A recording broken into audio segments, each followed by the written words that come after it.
Selamat datang di channel Pemuja Malam. Jangan lupa like, share, and subscribe ya. Terima kasih.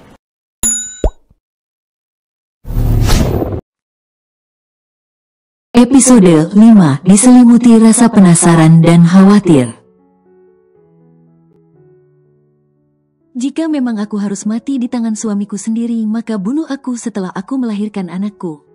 Karena setelah aku pergi, kau akan menyesalinya. Kata Kinan kembali, persetan dengan anakmu, aku bisa saja melenyapkanmu dan anakmu sekarang juga. Tetapi aku tidak akan melakukannya karena kau akan kubuat pancingan agar kakakmu keluar. Balas Pram dengan senyum devilnya.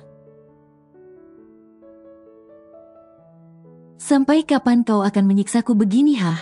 Apa kau tahu aku bertahan hanya karena aku mencintaimu, tetapi apa yang aku dapat? Kau menorehkan luka yang begitu dalam. Ingat ini, setelah aku pergi kau akan menyesali perbuatanmu, Tuan Muda Pram. Kata Kinan dengan penuh tekanan, entah keberanian dari mana ia sampai membentak suaminya. Berani kau membentakku, hah? Kau hanya wanita murahan yang ditutupi baju panjangmu.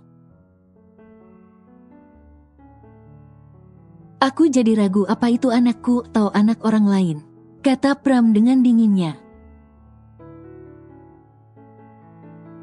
Jaga omonganmu, Tuan, ini anakmu dan aku bukan wanita murahan. Teriak Kinan dengan menangis karena sakit hatinya. Kinan tersungkur setelah pukulan itu menghantam kakinya.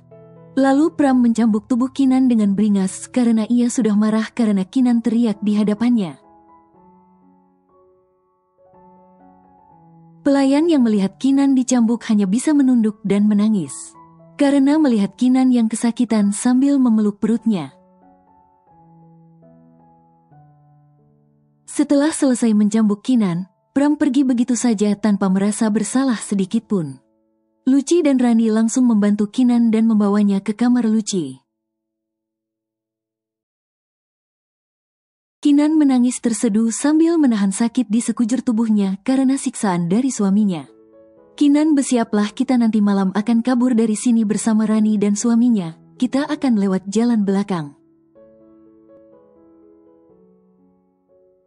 Kata Luci dengan tegas. Tapi Mbak, kan di sini ada CCTV, aku takut ketahuan penjaga lagi. Balas Kinan ragu. Tenang saja, di kamar pelayan CCTV sedang rusak, jadi kita aman.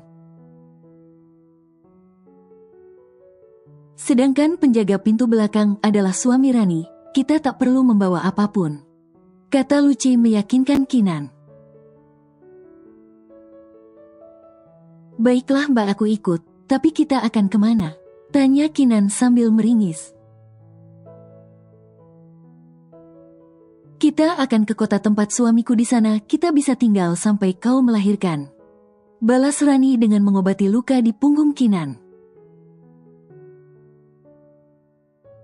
Mereka sangat kasihan melihat Kinan yang sedang hamil tapi malah disiksa oleh tuan mudanya yang kejam. Senja berganti malam, Kinan tidak kembali ke kamarnya. Dan yang ia tahu juga bahwa Pram tidak akan pulang karena harus keluar kota. Sedangkan Rani dan Luci sudah bersiap untuk nanti malam. Mereka mencairkan uang di ATM-nya dan membeli makanan untuk menemani perjalanannya. Malam sudah larut, pelayan sudah masuk ke kamar masing-masing. Dan penjagaan lumayan tidak ketat memudahkan mereka untuk kabur. Kinan, Luci dan Rani pun sudah keluar dari kamarnya, mereka langsung ke gerbang belakang. Di sana sudah ada suami Rani sedang menunggunya. Ayo cepat sebelum mereka mengetahui kita akan pergi. Kata suami Rani, ayo kita langsung pergi. Balas Luci, mereka langsung pergi menggunakan mobil suami Rani. Sedangkan di kota M, Pram tiba-tiba tak enak perasaan, ia tidak bisa konsen bekerja. Teringat bayangan saat ia tadi menyiksa Kinan. Sebenarnya Pram sudah tahu bahwa bukan Kinan yang membunuh adiknya, tetapi ia gelap mata dan dibutakan dendam. Kenapa aku seperti merasa kehilangan ya? Ada apa ini? Tak biasanya aku kepikiran Kinan. Batin Pram.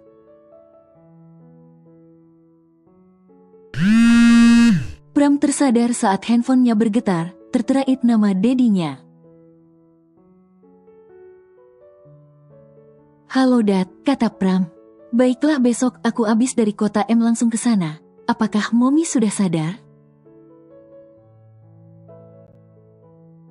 Tanya Pram dengan sendu. Baiklah Dad. Balas Pram. Setelah mematikan sambungan telepon dengan dedinya, Pram langsung beranjak dari ruang kerjanya menuju kamar. Keesokan paginya tengah heboh di mansion Wicaksono karena mereka tidak menemukan nyonya mudanya. Pak Mun langsung mengecek CCTV tapi tidak ada yang aneh.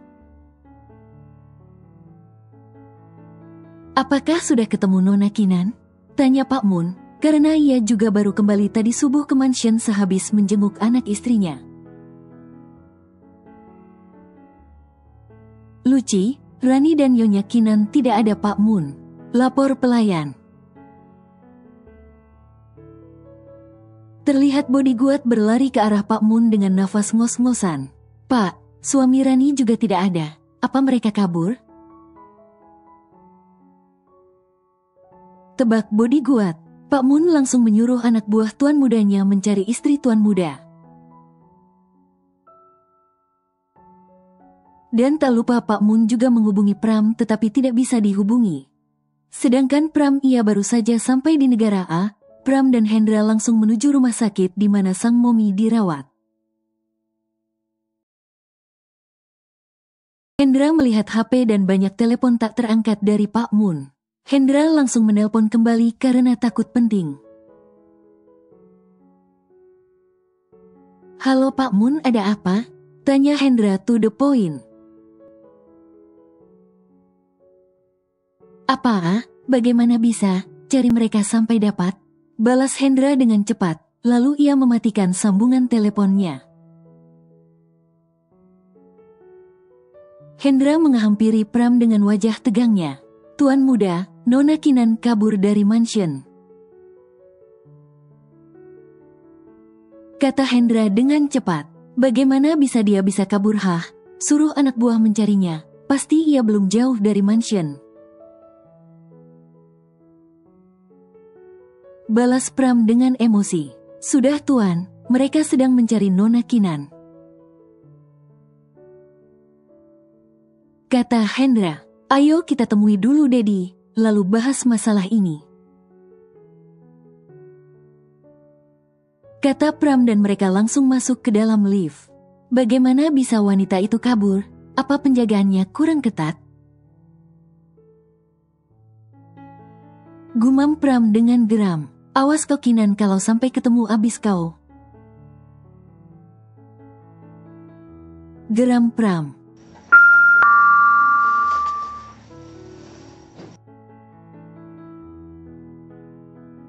Lift terbuka, Pram langsung menuju kamar rawat mominya.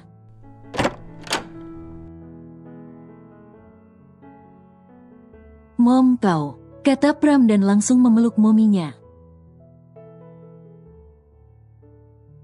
Pram sangat bahagia melihat mominya sudah bangun bahkan sudah sembuh. Dad, kenapa kau tidak memberitahuku bahwa Mom sudah bangun? Tanya Pram kepada Robert. Kita sengaja untuk merahasiakannya dulu sampai Mommu benar-benar sembuh.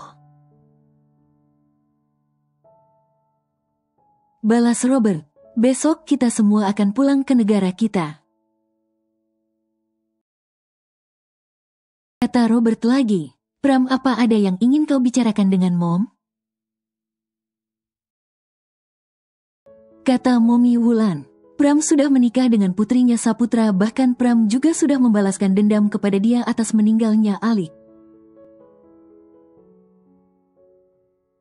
Kata Pram menarik nafas berat. Tetapi dia kabur tadi malam, sampai sekarang dia belum ketemu, padahal dia lagi mengandung.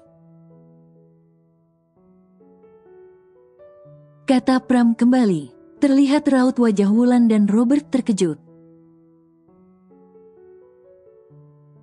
Karena mereka sudah lama tak mendengarkan pantauan dari anak buahnya tentang kehidupan putra tunggalnya. Siapa yang kau nikahi bahkan kau siksa, Pram? Tanya Mom Wulan dengan tegas. Anak saputra Mom yang memakai hijab, namanya adalah Kinan. Balas Pram dengan santainya. Wulan sangat marah sampai ia menamparkan wajah putranya. Bisa-bisanya dia menikahi bahkan membuat penolongnya sampai menderita. Mom, kenapa menamparkanku? Tanya Pram dengan terkejut karena mominya tak pernah menamparkannya. Itu pantas kau dapatkan, bahkan lebih dari ini juga pantas kau dapatkan. Dan kau bilang dia lagi mengandung? Itu berarti dia sedang mengandung cucuku. Bentak Wulan dengan emosi.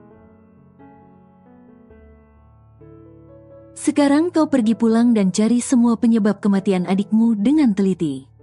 Dan saat itu terungkap, kau akan sangat menyesalinya. Mom tahu kau sudah menyukai wanita itu. Kata Wulan kembali. Hendra hanya diam saja. Ia bahkan sudah tahu bahwa bukan Kinan yang membunuh adik tuan mudanya.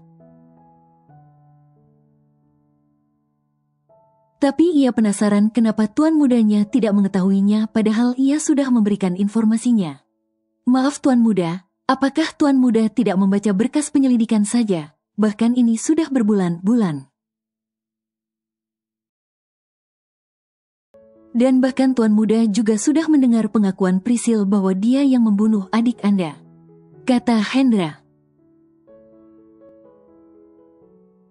Iya, memang aku mendengarnya, tapi hanya sepintas, aku tidak begitu mendengarnya.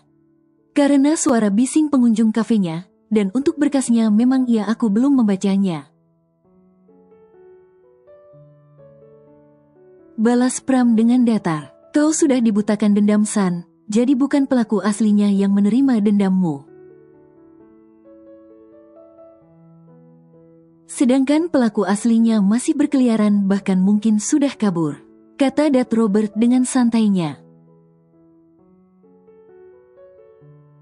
Pram diselimuti rasa penasaran dan khawatir karena Kinan belum juga ditemukan.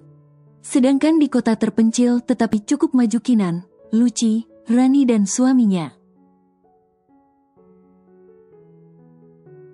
Baru saja sampai di rumah peninggalan orang tua suami Rani. Non Kinan, maaf ya rumahnya jelek. Kata Diman suami Rani.